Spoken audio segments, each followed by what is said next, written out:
કથાઓ બધા કરાવે છે, કથાઓ કરે છે, માણસો ખર્ચો કરે છે, પણ મને એમ થાય છે કે બગાડ કેમ નથી ઉભો રહેતો એ મને સમજાતું નથી.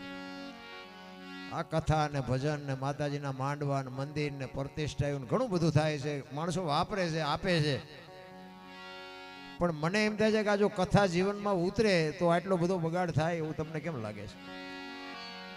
અને જીવનમાં ઉતરે નહીં તો પછી આ માંડવા નાખવાનો મતલબ એ શું? હે, આ માંડવા નાખો એમાં ફાયદો કોને? મંડપ વાળાને, સાઉન્ડ વાળાને, અમારે કલાકારને, સાજિંદાને, તમારા ખિસ્સા ખાલી થાય. કથા આપણે ગમે ત્યાં બેહારી ને બાપુ ઘર સુધી આપણી કથા જાવી જોઈએ. કથા જો ઘર સુધી પોગે નહીં તો કથાનો કોઈ મતલબ નથી રાખતો. એક રામકથા ગામમાં બેઠી હોય અને રામચંદ્ર પરમાત્માના કોઈ પણ પ્રસંગ આવે, એક વક્તા બાપુ વ્યાસપીઠ ઉપર થઈ અને વાત કરતા હોય કે રામ ને ભરતનો પ્રસંગ આવે અને ભાઈ ભાઈના પ્રેમની જ્યારે વાત કરે અને એ પ્રસંગ સાંભળ્યા પછી જો ઘરે ગયા પછી નાનો ભાઈ મોટા ભાઈને બથ ન ભરી લે તો બાપુ કથાનો કોઈ મતલબ નથી. હે, દેરાણી જેઠાણીના વિખવાદ ન મટે, હાઉ વહુના વિખવાદ ન મટે તો કથામાં ફાયદો કોને? કોઈ મતલબ નથી. રામ, હું તો એમ કહું છું છોકરાને 10 રૂપિયા ન આપી શકતા હોય તમે આ લાખો રૂપિયા નાખો તો આનો મતલબ શું? જીવનમાં બાપુ ઉતરવું જોવે કઈક. આ આપણે રામ કથા કરીએ પછી આપણને ઘરે એવું તો હોવું જોઈએ ને કે રામ ને દશરથ ને જે પ્રેમ હતો એ આપણા ઘરે છે. માં સીતાજી ને કૌશલ્યા ને હાઉ વહુ નો જે પ્રેમ હતો એ આપણા ઘરે છે. બાકી અહીંથી ઉભા થાય તો ખંખેરીને વ્યાજ આય ભલે પડ્યું કઈ નથી લઈ જવું, કોઈ મતલબ નથી. નારાયણ મારા જેવું સાચું કોઈ નહીં કે અમે તો લાખો રૂપિયા ઢહડી આવી. આ કથાઈ ઉપર કથાઈ અમારે ત્યાં રોજે રોજ તારીખ. ભુવાજીને મેં કીધું, ભુવાજીએ મને 2 મહિના અગાઉ તારીખ લખાવી અને આ 4 રાતું હળંગ ખેંચીને આવ્યા છે, હજી 3-4 રાતું ખેંચવાની. હવે આમાં તમને ન ઉતરે ઘર તો અમારા ભરાય. આવું સાચું કોઈ નહીં કે તમને. મને તો ઘણા કે અમારા કલાકાર મિત્રો એમ કે આવું ન બોલાય, બંધ થઈ જાય છે. છોકરાને 10 ની નોટ ના દે આપણને 2-2 લાખ રૂપિયા આપતા હોય તો સાચું તો કેવું જોઈએ ને. રામ, અને આ વ્યાસપીઠ છે, વ્યાસપીઠ માટે જો સાચું ન બોલી તો બાપુ અમને દોષ લાગે. વાપરો છો ને, વાપરો એનો કંઈક બાપુ જીવનમાં આપણને કંઈક એનું ફળ મળવું જોઈએ. કોઈ મતલબ નથી. રામ, કે અમારે તો મજા મજા છે, અમારે કઈ દક નથી. 2 કલાક આ હિલોળા મારીને હમણાં વ્યાજ ડટા લઈ. હા બાપુ, આ મારા જેવી કોઈ વાત નહીં કરે તમને. કોઈ બાપુ લાખો રૂપિયા કઈ ઝાડવે નથી કોઈ ખંખેરીને અમને દઈ દે. એ લાખો રૂપિયાનું વળતર ન મળે તો બાપુ શું મતલબ છે આનો? કોઈ મતલબ નથી. રામ, મહાપુરુષોએ બાપુ તમને મને ઘણી બધી શાન કરી છે. એના ભજનના પ્રોગ્રામ રાખે પણ ભજન સમજાય નહીં. એની માટે સદગુરુ જોવે. સદગુરુ વિના બાપુ આ તમને આની હાન બાન ન મળે. કોઈ કહેતું એના બુદ્ધિનો વિજ્ઞાનનો વિષય જ નથી. આ બુદ્ધિથી ન સમજાય. ભણતરનો સમય છે, ભણતર એજ્યુકેટર છે, 100%ની વાત, પણ ભણવામાં કોઈ આ શીખડાવતું નથી. હું એક વાણીની તમને વાત કરું કે એક વાણી એવું કહે છે, પેલા મેં જન્મા પછી જન્મા બડા ભાઈ ધામધૂમથી, મારા બાપા જન્મા પછી જન્મી મારી માં. વહા ભાંગી નાખે કે નહીં કહો? પેલા હું જન્મ્યો પછી મારા મોટા ભાઈ જન્મ્યા પછી મારા બાપા જન્મ્યા પછી મારી માં જન્મી, આવું હોય? હોય. હું આ વ્યાસપીઠ ઉપરથી કહું છું 100% હોય. પણ આ સમજવા માટે સદગુરુ જોવે. ગમે એટલું ભણ્યા હોય તો એ ભણતરમાં ન આવે. અને આ સમજાઈ જાય ને, ગોળ બંગાળનો રાજા ગોપીચંદ ને 92 લાખ માળવાનો ધણી ભરતરી સાધુ બની ગયા. બાપુ શબ્દ જો વાગી જાય ને તો મેળ પડી જાય એવું. હું તો જ્યાં જાઉં ને આ બધા મને તો મારા વિડીયોના માધ્યમથી ઘણા બધા મને સાંભળે અને હું તો જ્યાં જાઉં ત્યાં કહું હું તો ખટારાનો ડ્રાઈવર હતો. આ ખટારાનો ડ્રાઈવર એટલે 19મી કોમ કહેવાય. એને પાણી ન કોઈ પાય. આ તમે બધા હેઠે બેઠા છો, અમને ઉપર ચડાવ્યા છે, ક્યાં ચડાડ્યા? બાપુ શબ્દ વાગે નહીં તો મરી જવાય. જાનવર પૂજાય છે. એક લખવું હોય તો લખી લેજો, હળદીના ઘાટ ઉપર રાણા પ્રતાપનો ઘોડો પૂજાય છે, સતાધારમાં પાડો પૂજાય છે, ચમરાળામાં ભેંસ પૂજાય છે, કચ્છમાં દાદા મેકરણનો કૂતરો ને ગધાડો પૂજાય છે. આપણું પાડોશી હારું નથી બોલતા. કથાડા કરતા બે જ નથી આપણે. પછી કે હું નડતું હોય છે, હું નડતું હોય છે. દાણા જોરે મેળ નહીં પડે. માને ને બાપ ને હાસુ. હું તો આખી દુનિયામાં છે ને મારી એક જ અંગત ભલામણ બધાયને, ભાઈઓ બહેનો બધાયને ભલે આવું તમે જે કંઈ કરતા હોય કરજો, એમાં મારો કોઈ વિરોધ નથી, વાપરજો, જ્યાં દેતા હોય દેજો. પણ મેઇન મુદ્દો છે ને મા બાપ. મા બાપ ને બાપુ બે ટાઈમ સારો રોટલો દેજો, જિંદગીમાં કોઈ દી મોળો દી ન ઉગે એ આપણી ગેરંટી. વ્યસનથી થોડાક આગા રહ્યો, કુટુંબ પરિવારમાં એકતા રાખો, મા બાપની સેવા કરો, બસ બીજું કાંઈ કરવાની જરૂર નથી. અને મા બાપને સાચવશો નહીં ને તો ગમે આ બાપુ દાણા જોવરાવો અહીંયા જોવરાવજો. જો તમારું ક્યાંય માતાજી તમારું બાવડું ચાલે ને તમારો ગુલામ થઈ જાવ, કોઈ દી પતે જ નહીં. જેટલા જોવરાવો એટલા જોવરાવજો. તમારે ત્યાં ગમે એમ હોય, અમારે ત્યાં લેન લાગી દાણા જોવે. અહીંયા તતણ દી વારો આવે છે, કાલ લઈને પમદી આવજો એ કે તો આમનું હાલ્યું ને કઈ. કરોડપતિના દીકરા દાણા જોવરાવે, કરોડપતિ મોઢા બાંધી બાંધીને આવે, કોઈ ભાળી ન જાય. તમે શું કર્યા એ તમને ન ખબર હોય. આપણે મા બાપને બે ટાઈમ સારો રોટલો ન દોયો અને બાપુ તમે દાણા જોવરાવો, કોઈ દી જિંદગીમાં ન પતે. રામ કોઈ મતલબ નથી. હું તો બેનું ને ખાસ કહું કે તમારા લગ્ન થઈ જાય ને પછી હાવું હારાને હાચવજો. હારી પેઢી જોતી હોય ને હારા દીકરા જોતા હોય ને તો હાવું હારાને બે ટાઈમ સારો રોટલો દેજો. પાણીની લોટાની જરૂર હોય તો પાણીનો લોટો પાજો. બાકી પછી ભગવાને કે હારો દીકરો દે, હારો દીકરો. અહીંયા ગોદામ નથી, અહીંયા પાથરા દઈ દે. હા, એની માટે વાવણી કરવી પડે, વાયવા વગેરે ન થાય. ભાગવત સપ્તાહનું આયોજન છે, સરસ મજાનું આયોજન કર્યું છે.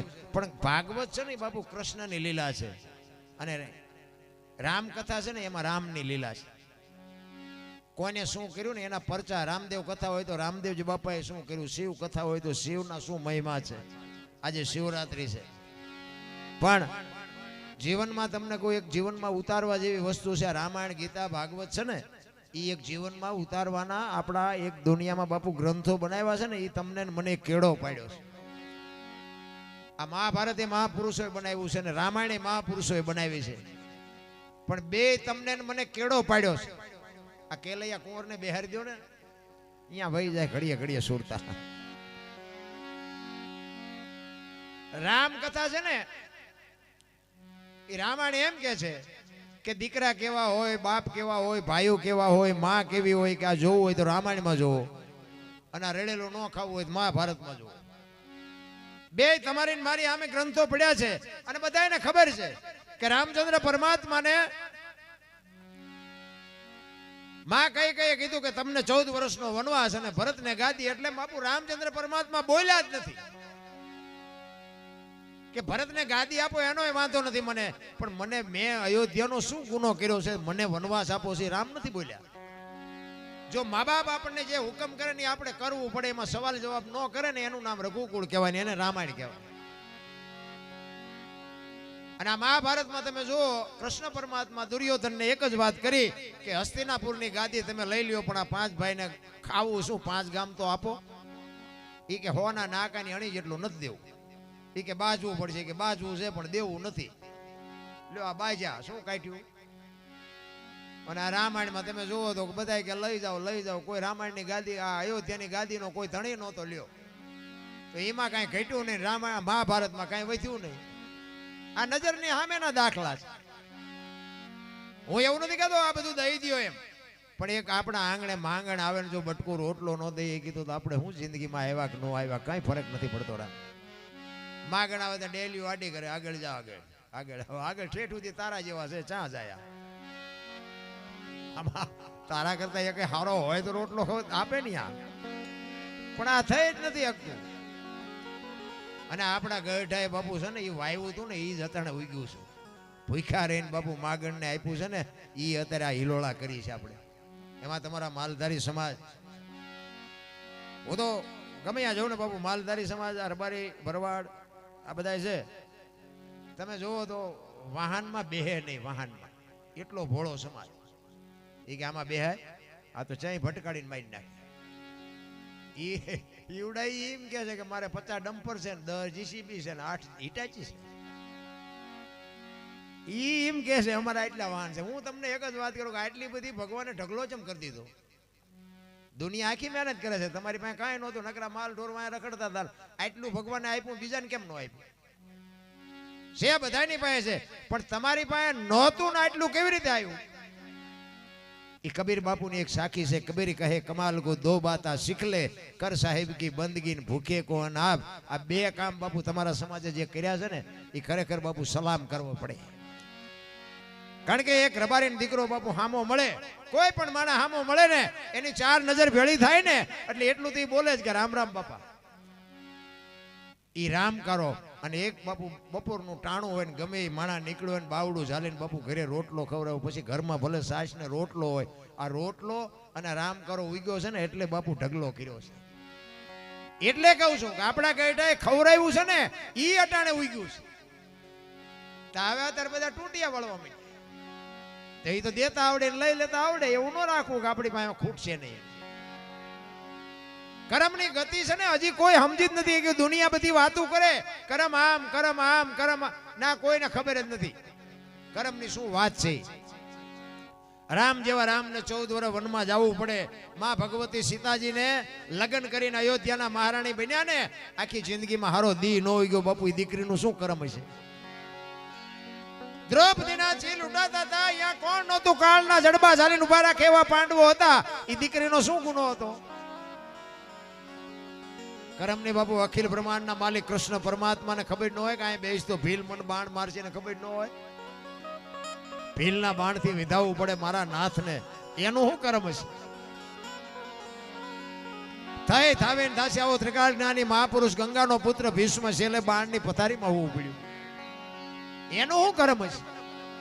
વિચાર કરજો. યમના દૂત જેને લેવા આવે અને યમના દૂતને એમ કે અત્યારે તું વયો જા, 6 મહિના પછી આવજે, પોતાના મૃત્યુને રોકી શકે એવો સમર્થ ને સિદ્ધ પુરુષ હતો, એને છેલ્લે બાણની પથારીમાં હોવું પડ્યું. અરે ધર્મનો રખેવાળ જેને કહેવાય, આખી દુનિયા કહે છે કે હારા માર્ગે હાલો, ધર્મના માર્ગે હાલો. યુધિષ્ઠિર ધર્મનો બાપુ રખેવાળ, ધર્મને રાખવા વાળો, ધર્મને પકડવા વાળો અને પોતાના હક માટે લડે. પોતાના હક માટે લડ્યો ન તોય બાપુ આ જેથી શરીર શાંત થયું ને તેથી 5 ફૂટ જગ્યા ન મળીને હિમાલય હાડ ગાળવા જવું પડ્યું. વિચાર કરજો તો શું કર્મની ગતિ છે. આપણે કેટલાના બૂસ માર્યા છે એ નહીં નડે? અરે કર્મની ગતિ હજી મારા રામ કોઈને ખબર જ નથી. સારું કરે જાઓ નકર ખોવાઈ જાઓ. આ દુનિયા છે ને જીવવા જેવી આવી છે. વાહન મકાન રૂપિયા લોઢા હવામાં ઉડે, વગર દોડે વાતું થાય, હિલોળા કરે એવું છે. આમાં જીવતા ન આવડે તો આંટો થયો એવું નથી લાગતું. અરે મોજ કરો, હળવા ફૂલ થઈ જાવ. છોકરા કાજુ બદામની ઓગટ કરે, બોલો આપણને પારલે નથી જડ્યું. લો જીવે એવું નથી તોય હારા બધા રોવે છે અમારી મેં કઈ નથી, અમારી મેં મરો કઈ ન હોય તો શું જોવે છે એ નથી ખબર પડતી.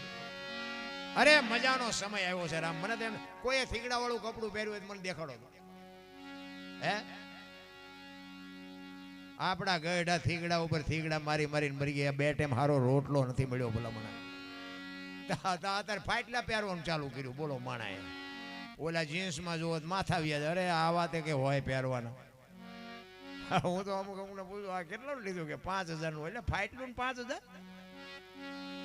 આ વાત અમે પહેરતા હતા, ખબર નહોતી કે આવું ટાણું આવશે ને કે અમે હાસવીને રાખ્યો હતો, અમે પહેરતા અત્યારે. અરે શું દેહના પ્રદર્શન મીડિયા કરવા રહ્યા. ચકડું ફેરવી નાખ્યું આખું. અત્યારે તમે જો માણા પેલા છે ને આમ જમણવાર હોય ને તો બાપુ આમ બિહારી અને આમ બાવડા ઝાલી ઝાલીને મોઢામાં બટકા દઈને ખવડાવે. અત્યારે તમે જો જમણવાર હોય તો ભિખારી રખડતો એમ ડીસું ને રખડ, એક પૂરી નાખજો, એક ભજીયું નાખજો. અરે જોવો તો ખરા આપણે હું તો જો કઈ નાખ્યું યાર. ઉભા રખડતા ખાતા હોય. આમ અહીંથી આમ જાય ને એમાં વળી કોક ભટકાય તો ડાળ વાળા કપડા કરે. તમે જુઓ તો અરે શું ભલામણા. ચોખ્ખું ઘી બજારમાં નથી ખપતું. તમને મને બધાને ખબર છે ચોખ્ખું ઘી બજારમાં 2 કિલો નથી ખપતું. ઓલા દારૂ બાવળિયામાં વિચાર તો 2 લીટરના પીપડા ખપી જાય. બોલો બધાને ખબર છે. આ સાચું ચોખ્ખું ઘી નથી ખપતું. દૂધ વાળો દૂધ દેવા જાય ને ઓલા બૈરા ડકડકાવે, પાણી આવે છે ને ઓછું આવે છે ને વહેલો આવજે ને, અને પાછું મહિના સુધી ઉતારે. અને ઓલા દારૂ વેસે અહીંયા કોઈ કઈ પૂછતું જ નથી. દેન થોડુંક દેન, પાણીનું નથી પૂછતું, ઓછું સીમે નથી પૂછતું, રોકડા ધંધો. ખોટું છે ને ઈ હાલે છે, એટલે આપણે ખોટું કરવું એવી મારી વાત નથી, પણ કહેવાનો મારો મિનિંગ ઈ છે કે ખોટાનો આટલો બધો વિસ્તાર થયો અને સાચું કેમ લુપ્ત થતું જાય છે. સત્યના રાહ ઉપર હાલો તો જ તમને ને મને બાપુ અનુભૂતિ થઈ શકે, નકર ખોટી વાત. આ ભાગવત સપ્તાહ છે, કૃષ્ણ પરમાત્માની જે કઈ લીલા છે ઈ લીલા આપણા ઘર સુધી જો બાપુ આવે ને તો સમજો ભાગવત બેહાડ્યું થયું.